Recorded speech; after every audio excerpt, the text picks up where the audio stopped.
In this video, we're going to spend some time going over several different fundamental concepts that I think are important for you to know before we move any further in the course.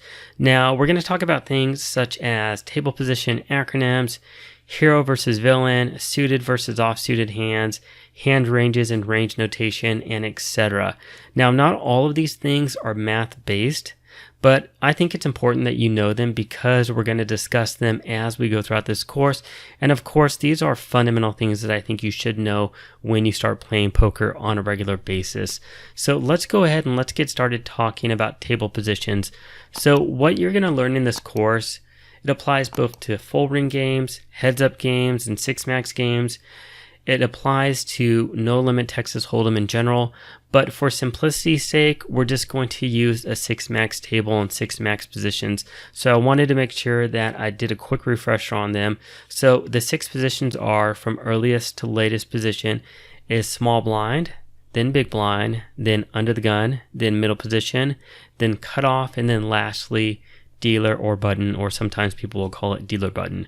Now their associated acronyms are SB, BB, UTG, MP, CO, and BTN.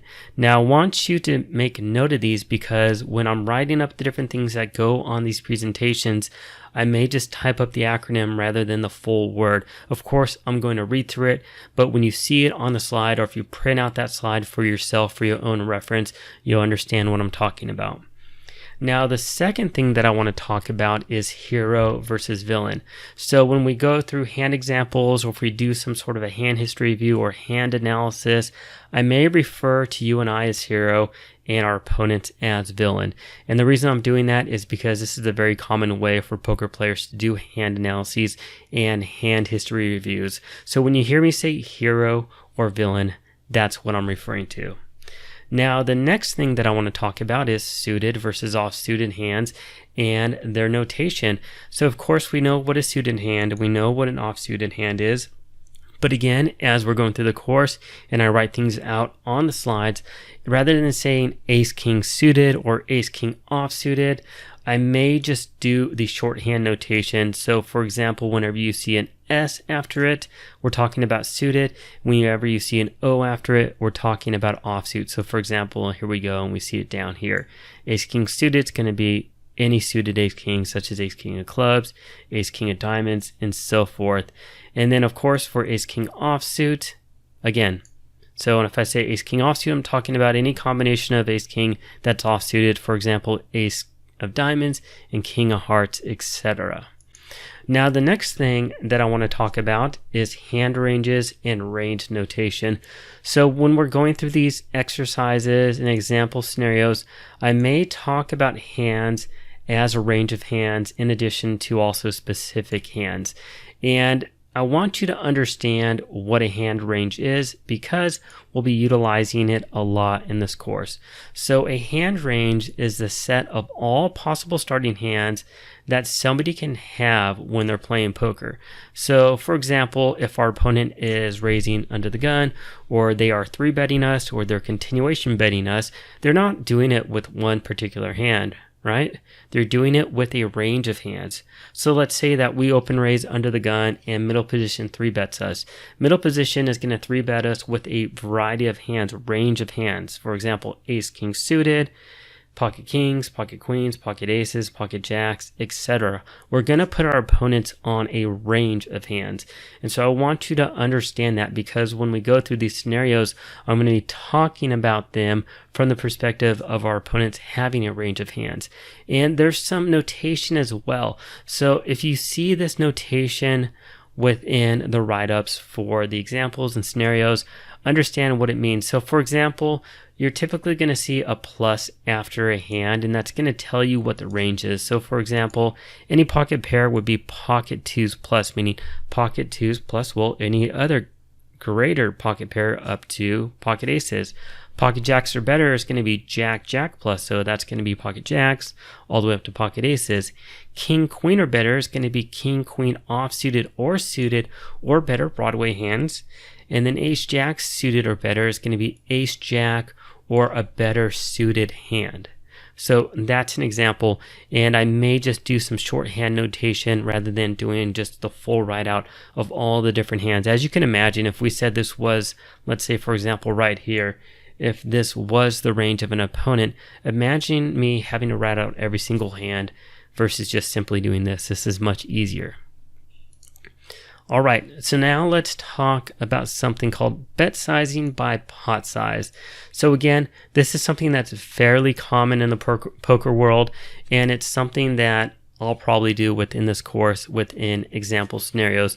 So rather than saying I bet $50 or I bet $100 or I bet a certain amount of big blinds in every single instance, in certain examples I may say, well, we're going to bet a 1/3 pot size bet, or we're facing a 2/3 pot size bet. We may do that in this course.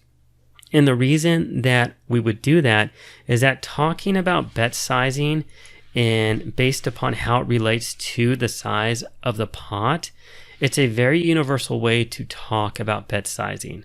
So for example, let's say that you're playing online in a $5 buying game, and somebody else is playing in a casino and they're playing in a $500 buying game. And we're just talking about general strategy. And we're saying in a specific scenario, we should bet a certain amount. And let's say, for example, we should bet a 2/3 pot size bet, or we should bet a 1/3 pot size bet. Well, from the perspective of just general poker strategy, that means the same thing. But if I just said, well, you should bet $10 or you should bet $250, that doesn't have any sort of universality, right? It's not universal between the 5L, $5 buying game, and the 500L, $500 buying game. So that's why we would sometimes talk about our bet sizing based upon pot size. So I want to make sure that you understand that. And then the next thing that I want to talk about is thinking in big blinds. So not only is the position called big blind, but the bet size in poker, the smallest bet size is called 1 big blind. So when the blinds put out their forced bets, it's typically a 1 big blind bet from the small blind and then 2 big blinds from the big blind. So the minimum bet size in poker is going to be 1 big blind. And we're typically in cash games, I recommend typically buying in for 100 big blinds. So what I'm going to do in some of the different scenarios within this course is some of them I'll talk about bet sizing by the size of the pot, some of them I'll actually talk about the monetary amount, and some of them I'll actually say it in big blinds. So for example, let's say we started the hand with 100 big blinds and we open raised to 3 big blinds. I may do it like that. And again, this is another way to have universal terminology. And also it's very common for coaches to refer to bet sizings in big blinds. So for example, I mentioned open raising. So it's common to open raise to 3 big blinds pre-flop. And I always recommend you should always maintain a 100 big blind stack when you're multi-tabling cash games online. Those are some very common things that you're going to hear.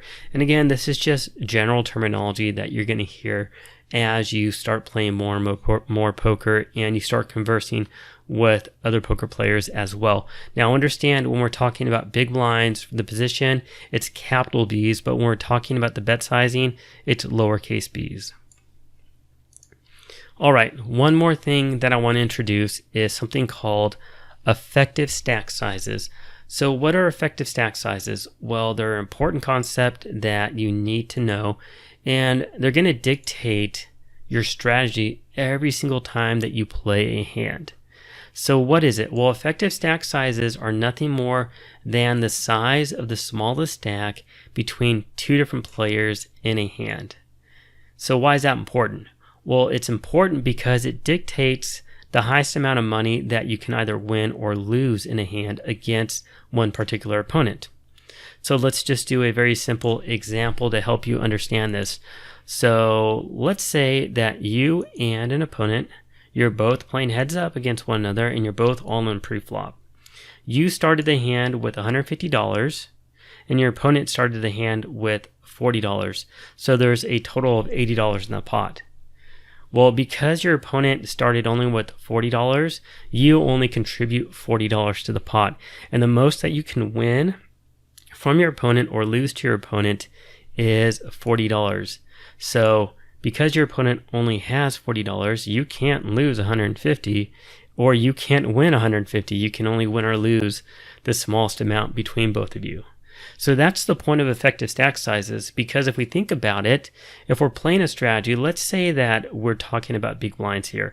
Let's say that we started the hand with 150 big blinds and our opponent started the hand with 40 big blinds.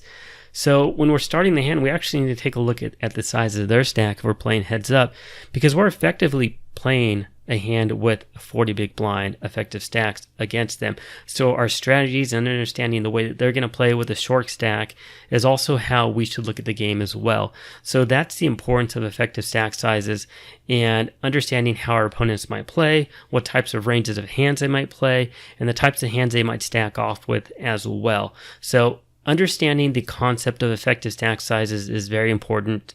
And one other thing too is that if we're playing multi-ways, we can have multiple different effective stack sizes. So let's say that you're playing against two different opponents. Well, they have an effective stack size between each of them, and you have an effective stack size between both of them as well. So there's multiple different effective stack sizes that you have to think about, and that dictates how people play. So that's going to conclude this lecture. We talked about a lot in this video, and I consider this a lot of just kind of high-level overview, important information that you need to know before we really jump into the math. So in summary, we talked about table positions and their acronyms. We talked about hero versus villain. We talked about our acronym for suited versus off-suited hands. We introduced hand ranges and range notation. And then we talked about bet sizing from the pot size, talking about bet sizing in big blinds, and lastly, effective stack sizes. So if you have any questions, please let me know. If not, thanks for watching, and I'll see you at the next video. Take care.